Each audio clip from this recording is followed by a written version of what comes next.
అటు ప్రొఫెషన్ కావచ్చు, లేకపోతే గవర్నమెంట్‌కి సంబంధించిన వివిధ హోదాలను చేశారు. ముందుగా శివారెడ్డి గారి కెరీర్ ఎలా స్టార్ట్ అయింది? మాది గుంటూరు జిల్లా నరసరావుపేట దగ్గర చిన్న పల్లెటూరు మాది. ఆహ్, నేను మా ఫాదర్ చిన్న బ్యాంక్ ఎంప్లాయీ.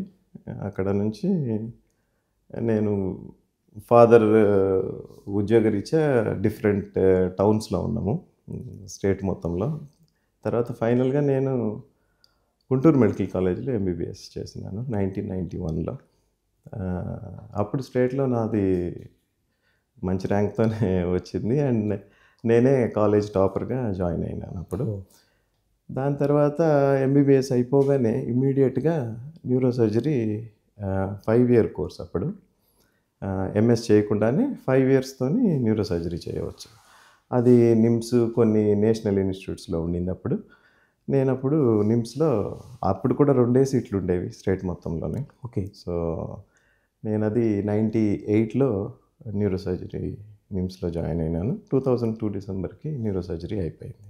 అది అప్పుడు వన్ ఆఫ్ ద అంటే few neuro surgeons at the age of 27, 28 neuro surgery చేయగలిగిన వాళ్ళలో నేనొకడిని.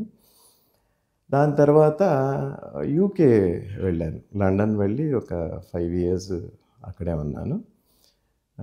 ఒక 2 హాస్పిటల్స్‌లో పనిచేసినాను. అదే టైంలో వివిధ దేశాలు పర్యటించడం జరిగింది. అకాడమిక్స్ రీత్యానే. ఒకటి అమెరికాలో పిట్స్బర్గ్‌లో రేడియో సర్జరీ అంటాం. సో, బ్రెయిన్ ట్యూమర్స్‌కి హై డోస్ రేడియేషన్ ఇచ్చే పద్ధతి అది. అది నేర్చుకున్నాను అక్కడ. తర్వాత స్విట్జర్లాండ్‌లో కొన్ని పద్ధతులు, తర్వాత ఆస్ట్రియా, తర్వాత బెల్జియం.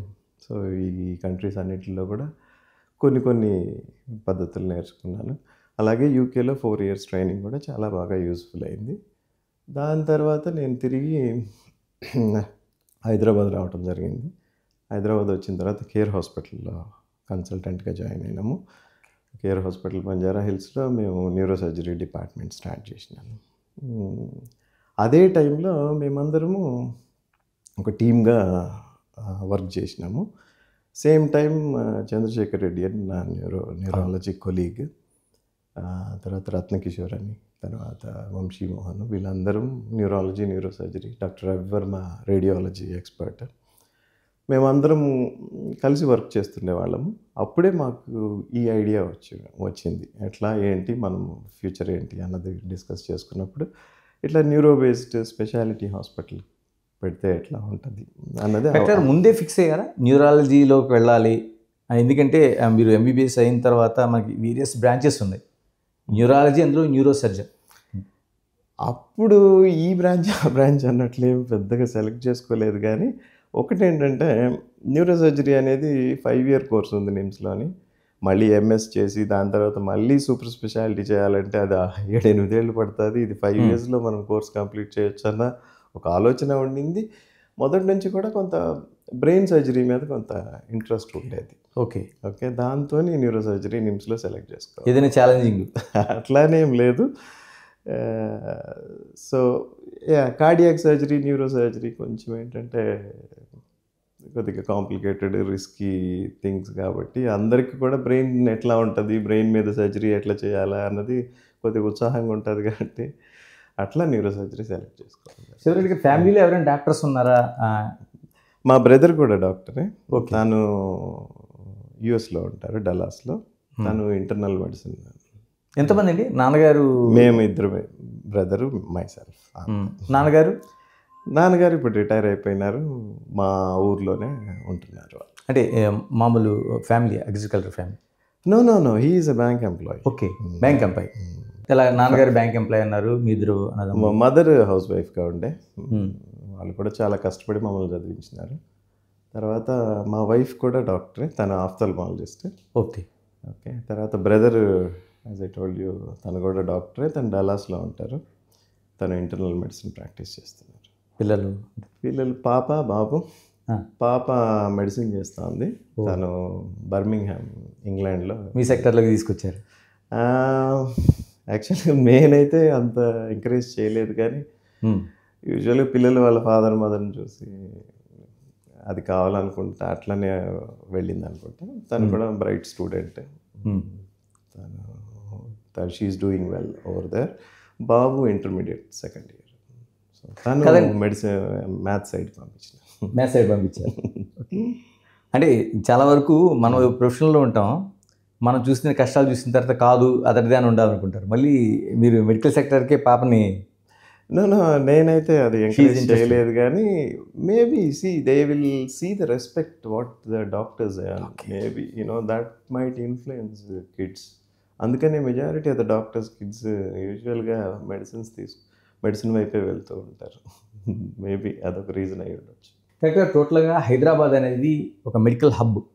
టోటల్గా చాలా వరకు హాస్పిటల్స్ చూసుకుంటే మల్టీ స్పెషాలిటీ హాస్పిటల్సే మనకు కనిపిస్తాయి ఎక్కడ చూసినా. అటువంటిది సిటీ న్యూరో సెంటర్ ఒక సింగిల్ స్పెషాలిటీ ఆసుపత్రిగా, అంటే అది నిజంగా ఒక సాహసం అని చెప్పాలి.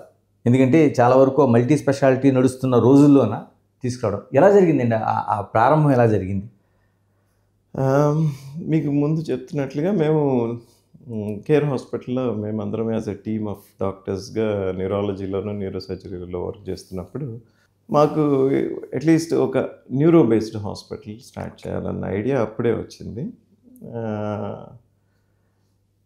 సో అందరము ఫ్రెండ్స్ అవ్వటము, దాంతో అందరము ఈ న్యూరో సర్జరీలోనే ఉండటము, దాంతో న్యూరో బేస్డ్ హాస్పిటల్ ఎందుకు స్టార్ట్ చేయకూడదు అన్నట్లే మేము స్టార్ట్ చేసినాము. దానికి తోడు అంతకుముందే ఒక్కటి న్యూరో హాస్పిటల్ హైదరాబాద్లో రన్ అవుతుండేది, సక్సెస్ఫుల్గానే రన్ అయింది.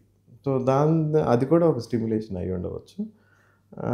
రెండవది ఏంటంటే ఒక neuro based single speciality hospital పోయినప్పుడు మన ఫోకస్ అంతా కూడా ఈ డిపార్ట్మెంట్ని ఎట్లా ఎలివేట్ చేయాలా, ఇందులో న్యూ టెక్నాలజీస్ ఏమున్నాయి, అవి ఎట్లా తీసుకురావాలా, పేషెంట్కి బెస్ట్ న్యూరో కేర్ ఎట్లా ఇవ్వాలా అన్నది మనము ఒక స్పెషాలిటీ మీద ఫోకస్ ఉన్నప్పుడు మనకి అది సాధ్యమవుతుంది. అదే మల్టీ స్పెషాలిటీ హాస్పిటల్లో మెజారిటీ ఆఫ్ ద టైమ్స్ ఏమవుతుందంటే ఎవరైతే ప్రమోటర్స్ ఉన్నారో లేకపోతే లీడ్ డాక్టర్స్ ఉన్నారో వాళ్ళ విజన్కి తగ్గట్టు ఆ డిపార్ట్మెంట్ మీద ఎక్కువ ఎక్స్పెండిచర్ నడుస్తూ ఉంటుంది. మిగిలిన స్పెషాలిటీస్ కొంత వెనకబడి ఉంటాయి. అట్లా కాకుండా ఇప్పుడు సింగిల్ స్పెషాలిటీ పెట్టినప్పుడు ఏమవుతుందంటే ఫోకస్ అంతా అదే స్పెషాలిటీ మీద ఉంటుంది. ఆ స్పెషాలిటీస్లో వరల్డ్ వైడ్ అడ్వాన్సెస్ ఏమున్నాయి అవన్నీ తెచ్చుకోవటం, అవి పేషెంట్కి ఆ బెనిఫిట్ పాస్ ఆన్ చేయటం జరుగుతుంది. కాబట్టి ఇంకా అదే లైన్లో వెళ్ళాలని అనుకున్నాం. కాంప్లికేషన్స్ ఏం లేవండి, ఎందుకంటే ఓన్లీ ఒక సింగిల్ స్పెషాలిటీగా నడుస్తున్నప్పుడు మనకు అనేక రూపాల్లో ఆ కాంప్లికేషన్స్ ఎదురవుతాయి. ఒకటేంటంటే single specialities like dental care, తర్వాత ophthalmology hospitals, skin and hair care, ఇవన్నీ కూడా సింగిల్ స్పెషాలిటీ హాస్పిటల్సే. అవన్నీ కూడా వెరీ వెరీ సక్సెస్ఫుల్ మోడల్స్ అవి. ఓకే, కాకపోతే న్యూరో సర్జరీకి వచ్చేటప్పటికి ఏంటంటే మోస్ట్ ఆఫ్ ద పేషెంట్స్ కొంచెం పెద్ద వయసు వాళ్ళు ఉండవచ్చు, మరీ చిన్నపిల్లలు ఉండవచ్చు. వీళ్ళందరికీ అదర్ డిపార్ట్మెంటల్ హెల్ప్ కూడా కొంత అవసరం పడితే పడవచ్చు.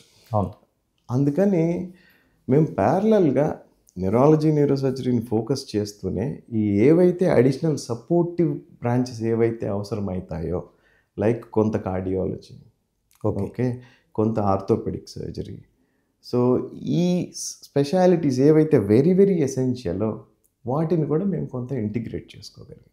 దానివల్ల ఏంటంటే ఒక్కసారి పేషెంట్ హాస్పిటల్లోకి వస్తే మనం మళ్ళీ వేరే పర్పస్ కోసం వేరే దగ్గరికి పంపేలాగా అయితే లేకుండా చూసుకోగలిగినాం. మీ డిపార్ట్మెంట్కి వద్దాం. న్యూరాలజీలో న్యూరో సర్జన్ అది మనకి ఇప్పుడు గుండె తీసి గుండె మార్పిడి కూడా చాలా సునాయాసంగా జరుగుతున్నాయి.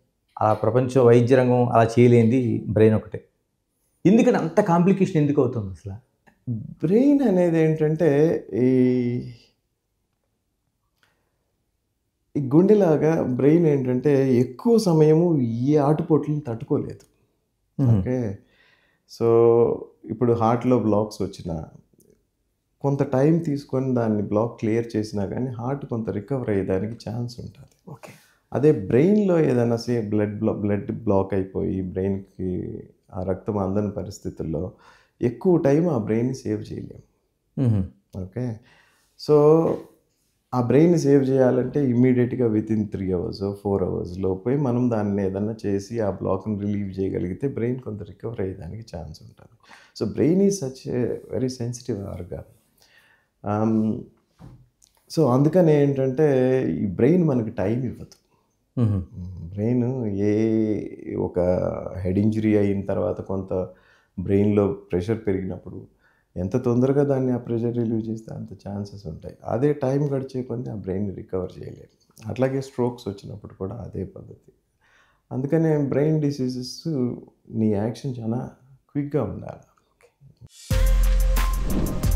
For more videos like this, subscribe Big TV channel.